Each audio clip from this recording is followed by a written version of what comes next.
It is October 31st, 2021.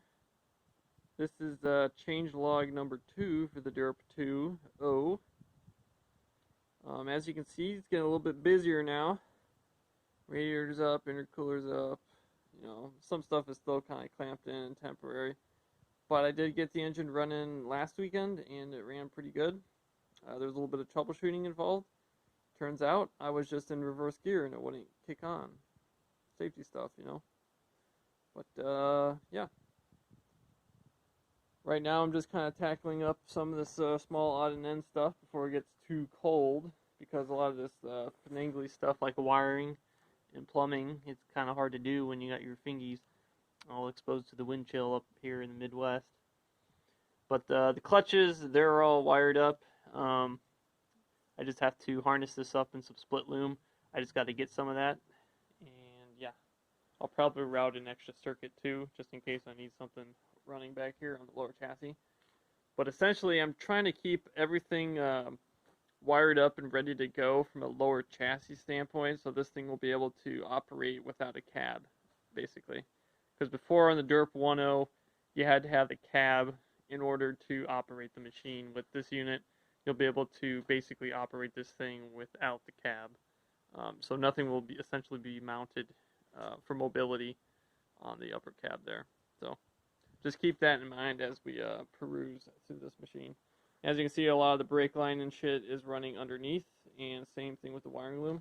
I'll probably have to add a, if you look under there, I'll probably have to add a piece of square tubing. There you go. So that way that the stabilizer bar doesn't, well, essentially, I don't want those brake lines crumpling up into that stabilizer bar. So I'll probably have to put a piece of tubing, because obviously this is just 16 gauge steel, so there's always a chance that thing can buckle up when you hit an obstacle or something. And you can see right there the parking and service brake. I don't have that mounted up yet, so no changes yet for something I haven't done. Intercooler and shit, as you can see, is moved on to the other side compared to the old Derp. We'll have to see if the exhaust is gonna put too much heat through this thing, but I'll probably put like a shield of some sort, kind of like what I did here for my wiring business. The exhaust will be running up through here. This will be mounted on the upper cab eventually. Lots of bullshit vacuum shit and the goodness of an ECM. What I did is I built a polyethylene box and then an aluminum splash shield here for heat. And yeah, I mean, it's not really too bad if a relay goes out. It's actually fairly accessible compared to the old Jetta. With the old Jetta, you had to pull off a bunch of trim panels and shit to get to these. Now you just pull a seat off and probably just one panel, and you can just fish down in there. TCM and ECM, and then the this is what I'm going to call probably the powertrain fuse relay box, because what I ended up doing is having a separate fuse panel for my own circuitry. That way, for diagnostics and troubleshooting, at least I can separate the two systems. So this will have like my clutches, probably some accessory lights, and then any other electronic goodies that I have on this machine. In terms of changes to the wiring, obviously it's very busy, but if you can find like an engine, like all mechanical, none of this electrical goodness, you're probably better off. I know it's kind of getting harder to find, and they're probably more expensive, just because you can get these things a dime a dozen, early 2000s cars. But obviously, if you wanted to get to those mechanical old days, you have to go like early 90s and whatnot. I think the latest mechanical TDI was probably like 97, I think, something like that. But if you want to keep it the TDI, but gasoline, you have to go farther back yet, like, late 80s. If you really want just all mechanical carburetor or, mechanical fuel injection type of stuff. But unfortunately, this is, you get what you pay for on that one. The other thing I kind of noticed, I don't know if it's going to affect any other people, but because it is a transaxle drive setup, you can kind of see how short that drive line is. I got really lucky. If you see over there, that's actually the shortened up piece.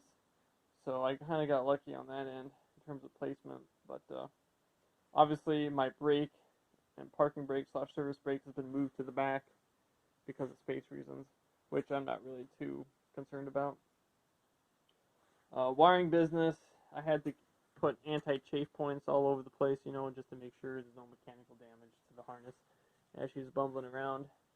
I wasn't going to try to mess with cleaning some of this shit up because I've seen Russians spend months on their harness, and I don't have the time for that. So I just stuffed it into the box, and I just put, you know, radiator hose and coolant hose all over the place, tied together. You can kind of see some of this loom here. This will actually go up to the front. There's a couple of items I need to extend out, like to get to my throttle position sensor and whatnot. I think my key switch power is good, and I think my instrumentation panel is good. So those are the two big items that are really hard to extend out. So you kind of see the brake line going on here. You can kind of see how it runs up underneath, like we were talking about before. Really simple setup. You know, you have your left and right steering master cylinder, and then it tags onto some T's here for each side. So you got your right side, and then you got your left side here. So, and that all kind of runs underneath to the rear axle. Electronics. This is kind of how I wired it up. I used the OEM connector. I think this worked out pretty good. You can make it cleaner probably with Deutsch connectors, but I think this will work for what I needed to do. Because the one problem I had is I don't have a Deutsch connector for a 12-gauge wire. So I wanted to be able to hold the amperage, so I don't want much voltage drop going on for these clutches. So I went with a 12-gauge wire. In here you kind of see these are removable diodes.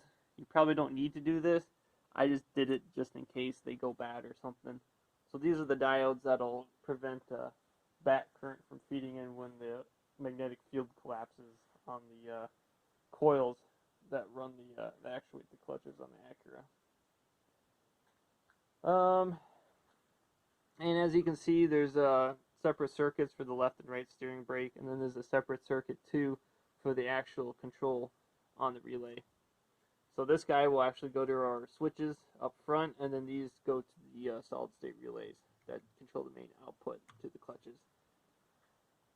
So nice thick wire there, you know, once again to kind of prevent voltage drop. Plus, fires are no good.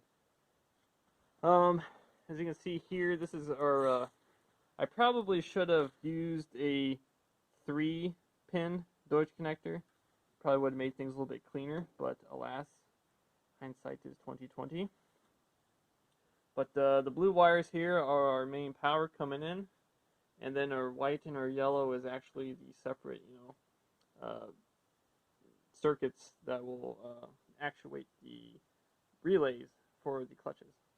So essentially the setup for the steering controls is about the same with the Derp 1.0. It's a modular design, as you can see down there, and bolted up. I'll probably have a little assembly video of this thing. But a lot of this stuff was kind of improvised, the electronic side. So what I'll probably end up doing in the future is actually just extending this plate out and then having like weld-on tabs or something, so that way you don't have to go in and weld these little jobbers on there. This is kind of like a little rednecky right here. But it works. These are kind of adjustments for the micro switches. So as you can see, when you push this back, it'll disengage your left-hand side steering clutches, and then as you compress it, obviously you start braking the disc brakes, so you can slew and skid steer on one side. Really, the only thing left for this steering portion is to put up my brake reservoir, then also add some springs so that it'll always retract in the proper position, so it won't, you know, throw your clutches out as you're bumbling down the road. This guy, I think this one turned out pretty good. I could probably make this out of a lighter gauge steel. This is 3/16. So this is kind of like a module for the brake, and then also if you have a clutch or a manual transmission, you can put your clutch cylinder there too. So these are just your standard Toyota master cylinders, and then they're just on this main pivot down there. One thing I'd probably do too is make these pedals a little bit wider, so that way if you have big heavy boots on, you can kind of get a little bit more surface area there, And then also probably have some like circular cutouts so that when you have mud on your boots and snow, it'll kind of flush through, you know. It'll kind of squeeze through instead of caking up on that. I think that's about it. Obviously, I think the throttle position sensor will end up being mounted on the upper chassis, upper cab, unfortunately. But for now, I'll probably just run it like this, where I just have it kind of C-clamped on. But I don't think that's going to be a big deal, just for testing purposes, I should say. Because the whole main intent of this thing is to basically run and drive this thing from a mobility standpoint without the chat or the upper cab being bolted on. Because I'll just take the old Derp 1.0 cab, cut it in half, because I have to extend it 12 inches to accommodate the longer wheelbase I put on this rig. Oh, another change I'd like to do too probably is to actually draw up where these holes would be, because these are a pain in the butt. So these have those nutserts inside the tube, so I have to come in and drill. It's just really cramped to get in there with both the drill and then also the nutsert tool. So obviously, you know, this is the first time doing it. I didn't know where I wanted these things to land, but I think I got them in a good spot where basically anyone will probably just want to keep them right here. Because these are where our floor will be mounted to, same thing as our seat. And I'll have two of these on the back side as well. So, two crossbars. Plus, it'll give it some torsional stability as well. Yeah, this is how the Derp 2.0 is looking.